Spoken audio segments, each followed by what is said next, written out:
আসসালামু আলাইকুম। আজকে নিয়ে এসেছি কাঁচা আমের টক ঝাল মিষ্টি একটা আচার রেসিপি। এজন্য আমি এখানে 2 কেজি আম নিয়ে নিয়েছি। আমগুলো আমি ভালো মতো ধুয়ে নিয়েছি। এরপর একটা পিলার দিয়ে চামড়াগুলো ছিলে নিব, ছিলে এরকম করে কেটে নিব। আপনাদের কাছে একটা অনুরোধ, আমার রান্নার ভিডিওগুলো যদি আপনাদের ভালো লাগে তাহলে আমার চ্যানেলটা প্লিজ সাবস্ক্রাইব করবেন, আর ভিডিওতে একটা লাইক দিবেন, একটা শেয়ার করে দিবেন। এভাবে আমি সবগুলো আম কেটে নিয়েছি। কেটে নিয়ে আমি এর ভিতরে প্রায় 4 চা চামচের মতো লবণ দিয়ে ভালো করে লবণ মিশিয়ে নিয়ে 1 ঘন্টার জন্য ঢাকনা দিয়ে ঢেকে রাখবো, যাতে আমগুলোর ভিতরে লবণ ঢুকে ভালো মতো পরবর্তীতে আচারটা বানানোর পরে খেতে ভালো লাগে। এভাবে লবণ ভালো মতো মিশিয়ে আমি 1 ঘন্টার জন্য ঢাকনি দিয়ে ঢেকে রেখে দেব।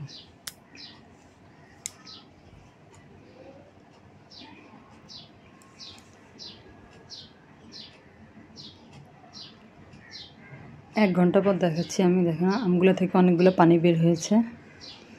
এই পানিগুলো আমি আমগুলো একটা স্ট্রেনারে নিয়ে পানিগুলো ছেঁকে নেব। তারপরে চুলায় একটা প্যান বসিয়ে দিয়েছি। আমি এখানে 2 কেজি আমের জন্য 2 কাপ সরিষার তেল নিয়ে নিয়েছি।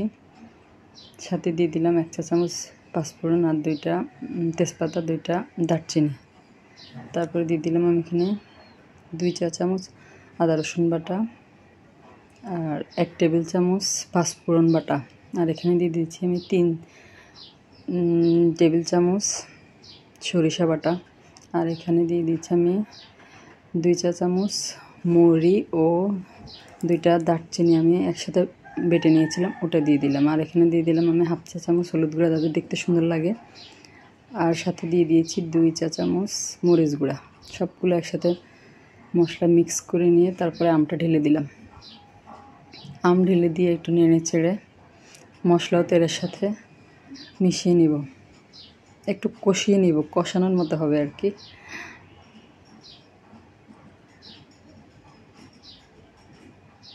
তারপরে আমি এখানে দিয়ে দিব 1.5 কাপ চিনি।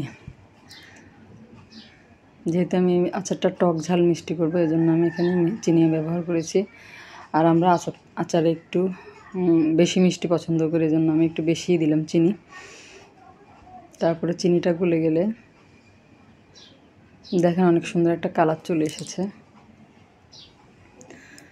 তারপরে আমি এখানে দিয়ে দিলাম 1/2 কাপ ভিনেগার, যাতে আচারটা অনেক দিন ভালো থাকে, এজন্য আমি ভিনেগারটা দিয়ে দিলাম। দিয়ে আবার সব কিছু একসাথে ভালো করে মিক্স করে নেব। এইভাবে তেল যখন উপরে উঠে আসবে এই পর্যন্ত আমি রান্না করে নেব। হয়ে গেল আমার কাঁচা আমের টক ঝাল মিষ্টি আচার। আপনারা বাসায় ট্রাই করবেন। আজ এই পর্যন্ত। আল্লাহ হাফেজ।